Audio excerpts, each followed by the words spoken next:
बहुत पहले एक गांव में एक बुढ़िया थी। वह बहुत ही गरीब थी और वह अंधी भी थी। उसका एक बेटा था और एक बहू जो निसंतान थे और उस बूढ़ी अम्मा के बेटे का काम धंधा भी ठीक से नहीं चल रहा था, जिसके चलते उस बूढ़ी अम्मा के परिवार को काफी आर्थिक तंगी से गुजरना पड़ रहा था। फिर भी लाख दुख तकलीफ सहकर भी वह बूढ़ी अम्मा सदैव गणेश जी की पूजा किया करती थी।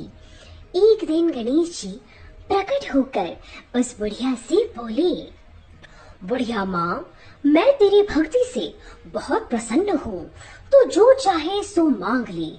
बुढ़िया बोली, मुझे तो मांगना नहीं आता, कैसे और क्या मांगूं? तब गणेश जी बोले, अपने बहू और बेटे से पूछकर मांग ले। तब बूढ़ी अम्मा ने अपने बेटे से पूछा तो बेटे ने कहा, माँ तू धन मांग ले। फिर बुढ़िया ने बहू से पूछा तो बहू ने कहा, गणेश जी जैसा एक पोता मांग लो माता जी। तब भी बुढ़िया को कुछ समझ नहीं आ रहा था कि बेटे की सुने या बहू की। अतः उस बूढ़ी अम्मा ने पड़ोसियों से पूछा तो उन्होंने कहा, बूढ़ी अम्मा, आप तो थोड़े दिन जियोगी, क्यों तुम धन मांगो और क्यों पोता मांगो?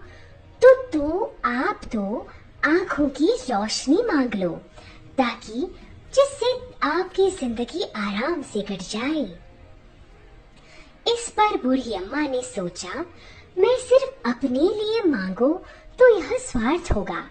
फिर कुछ सोच समझकर वो गणेश जी से स्मरण करके बोली, हे गणेश भगवान, यदि आप प्रसन्न हैं तो मुझे 9 करोड़ की माया दे, निरोगी काया दे, अमर सुहाग दे, आंखों की रोशनी दे, नाती दे, पोती दे और सब परिवार को सुख दे और अंत में मुझे मोक्ष दे।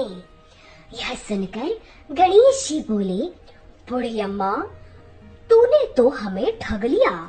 फिर भी जो तूने मांगा वचन के अनुसार सब तुझे मिलेगा। और यह कहकर गणेश जी अंतर ध्यान हो गए। उधर बूढ़ी अम्मा को जो कुछ मांगा वह सब कुछ उसे मिल गया।